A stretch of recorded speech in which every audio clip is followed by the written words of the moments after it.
Mic check 1 2 1 2. Is this thing on? Yeah, I think it's on. Hold on. Let me check. Yeah, I like that better. Is this thing on?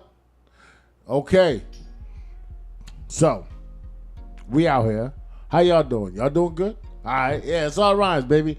Yeah, so today, I figured we just go over like some news topics, you know what I'm saying? Like really what's going on in the world today, you know what I'm saying? Because it's been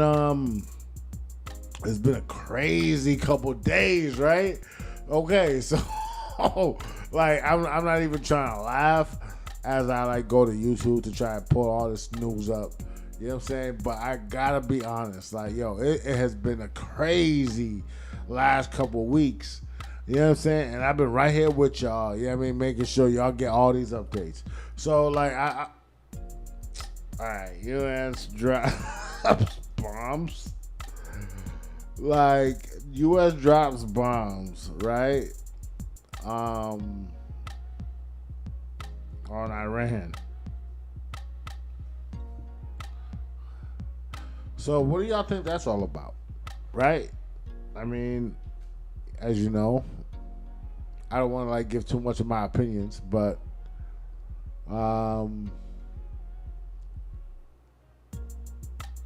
yeah, I mean they bombed three sites. So all right, so let's go to this and let's see what y'all think about it, and then hello everybody, welcome to the news at 10. I'm Rick Chamberlain. And I'm Green Winter. In an escalation that could spark all-out war in the Middle East, the United States has dramatically entered Israel's war against Iran. Yeah, American jets bombed 3 nuclear sites over in the Islamic Republic. One of those sites was the infamous mountain facility at Fordo, a major uranium enrichment center hundreds of feet underground.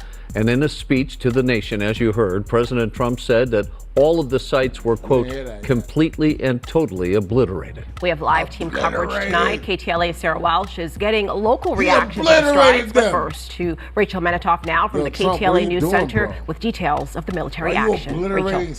Karine, Rick, good evening to you both. President Trump said tonight if peace doesn't come quickly, he will go after additional targets in the region, saying most of them can be taken out in a matter of minutes. He also praised the U.S. military as the only one in the world to be able to do what was done tonight. Tonight I can report to the world that the strikes were a spectacular military success. President Trump addressing his decision to strike 3 of Iran's nuclear sites to prevent the country from building a nuclear bomb. He says Iran has repeatedly threatened to destroy Israel and says the U.S. completely obliterated its key nuclear enrichment centers, including the heavily fortified Fordo, a facility located 300 feet below the surface of the ground. The bomb used is tens of thousands of pounds and requires a special jet to deploy the weapon, equipment that only the U.S. possesses. More than a week ago, Israel launched a surprise attack on Iranian sites, and the country retaliated with a series of missile and drone strikes on Israeli infrastructure. Iran, the bully of the Middle East, must now make peace. If they do not, future attacks will be far greater and a lot easier. Israeli Prime Minister Benjamin Netanyahu thanked President Trump and says this is the potential to usher in a new era of prosperity and peace in the Middle East. Y'all see this? America has been truly unsurpassed. Officials in California and New York say they're monitoring the situation for any potential domestic impacts. Governor Gavin Newsom writes, there's no specific or credible threat we are aware of at this time, but he urges people to stay vigilant and report suspicious activity. Members of Congress on both sides of the aisle are offering mixed reaction. Republican Senator Lindsey Graham from South Carolina congratulated the president and said it was the right call. House Minority Leader Hakeem Jeffries slammed the president's decision, saying the risk of war has now dramatically increased. Okay. Representative Alexandria Ocasio-Cortez believes the president's actions are clearly grounds for impeachment.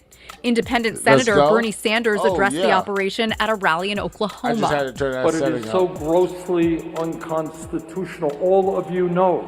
That's Bernie Sanders. He's still out here. That the only Shout out to Bernie Sanders that can take this country to war is the U.S. Congress. The president does not have the right. Kayvon Harris, a professor of sociology at UCLA, says we'll begin to see the effects of this strike tomorrow and in the days to come. It could be in the form of retaliation against 40,000 or so American troops in the region. The conflict could also impact global oil supply, meaning higher prices at the pump for Angelenos. I'm going to give... Of course, we can remember from prior times when... In the region, UCLA says we'll begin... I'm going to give an opinion right now that I don't know how y'all going to feel about it, about Trump.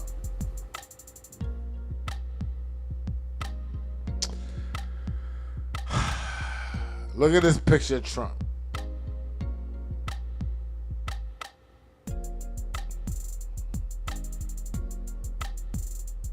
You see the picture of Trump?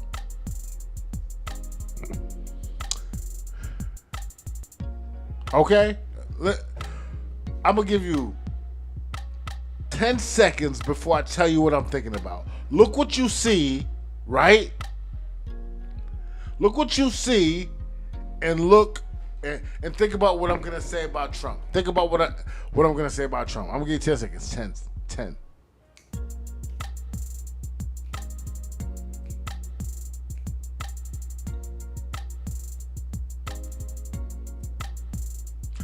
Trump is promoting a mixtape. Yo, Trump's promoting his mixtape. Yo, how many of y'all from the hood have done this? Put the name of your mixtape on your hat. Or something similar. Put the name of your business on your hat. Look, 45, 47. Make America Great Again. He went from the dad cap to the damn baseball cap. Yo, man, listen. I can't be mad at that. I can't be mad at that at all. And I'm only talking about the hat. I'm only talking about the hat. Look at the hat. Look at the hat. Look at him. He's in like some... Look where he's at. Look around. Presidential seal. Vice president. That motherfucker got the hat on. He got a baseball hat on. Make America Great Again. 45, 47. With the mean mug. Come on, man. Let's go. That's what I got to say about Trump. He know how to promote his business. And his business is America. Yo, check. 1 2 1 2 1 2 1 2. I don't know. I'm going through the headphones. Let's go. In to see the effects of this strike tomorrow and in the days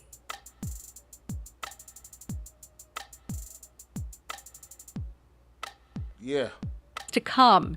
It could be in the form of retaliation against 40,000 or so American troops in the region. The conflict could also impact global oil supply, meaning higher prices at the pump for Angelenos. Of course, we can remember from prior times when both parties have attempted to attack another country or attacked successfully with air power. There's usually a brief hurrah in the United States. Probably will happen again. Yeah. But then reality will sink in, and we might end up being dragged into a conflict that we can't control, that many people did not want, and it doesn't seem many people voted for. And Iran has confirmed the attacks and says there's no sign of contamination at its nuclear sites. At this hour, Iran's supreme leader, Ayatollah Ali Khamenei, is reportedly in hiding. Okay. Fearing the Ayatollah is in hiding. The Ayatollah? I'm Rachel Menitoff. Y'all got the Ayatollah in hiding. Come on, man. Let's be easy with the Ayatollah, man. No, not the Addy. Not the Addy-ante. Let's go. Let's go. If you have been in a car accident. Yeah. Let's go. What else we got? Okay. So, I actually wound up looking up a video of how bunker bombs, strikes nuclear sites. So let's watch that real quick. You know what I mean? Iran's three main nuclear sites. Fordo. This is like a quick 10-minute video. You know what I'm saying? The tip of the spear were 6 B-2 Spirit bombers, which took off from Wegman Air Force Base in Missouri on the morning of June 21st, 2025. In addition, around 30 cruise missiles were fired from U.S. nuclear submarines submerged in the region, hitting the underground nuclear enrichment facilities one after another. It might sound straightforward, but it's far from simple. Okay, it's far from simple. These aircraft are massive fuel guzzlers and rely heavily on aerial refueling support to complete such long-range missions. And here's where it gets even more complex. The KC-135 Stratotanker aircraft, responsible for mid-air refueling, don't operate alone. They require protection provided by F-A-18 electronic warfare squadrons that escort the tankers and also help shield the B-2 bombers from detection and attack. More detail all in the video ahead. The mission begins in the quiet hours before dawn at Whiteman Air Force Base in Missouri. Like middle of America. For a flight that Straight will up middle of America. Middle. While the stealth bomber is capable of flying nonstop with aerial refueling, pilot fatigue is a major consideration. Right, so look at Missouri on the map. Chill. Listen.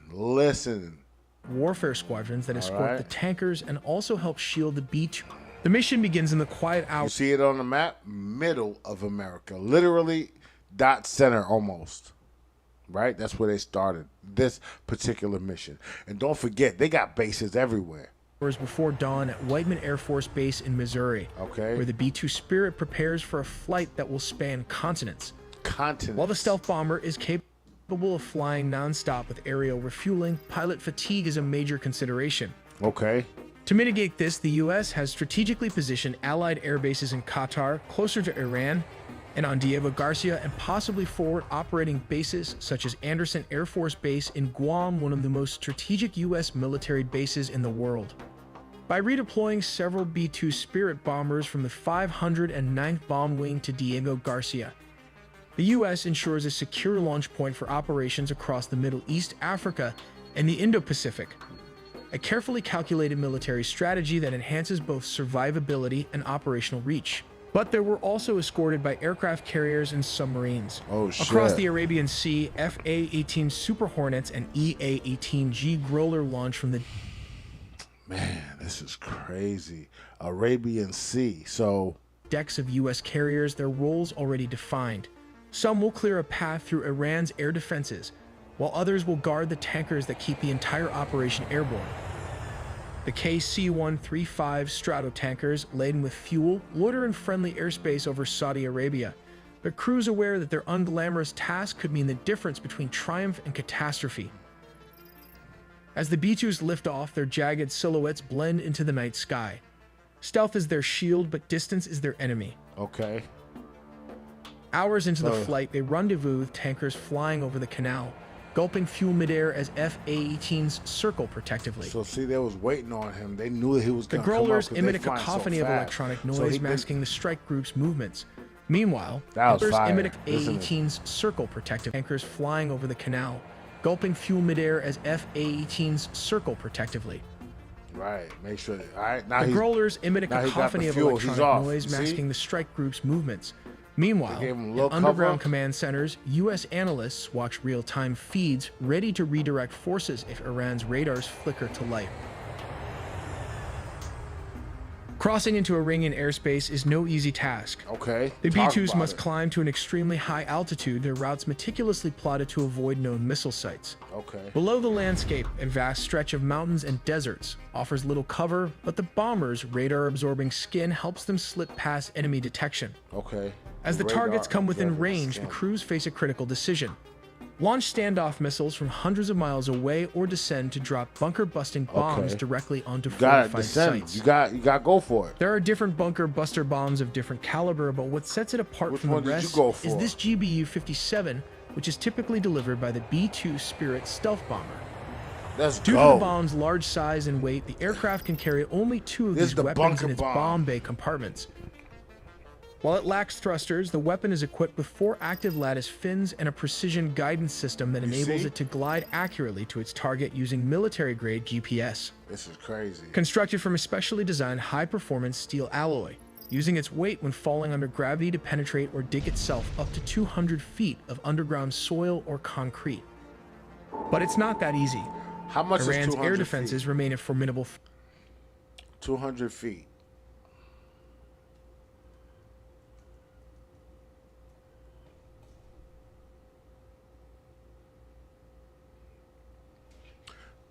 $13 to 20 stories, basically, of like a building that's like, my building is only 5 stories tall. So That'll go all the way down to the basement and kill everything.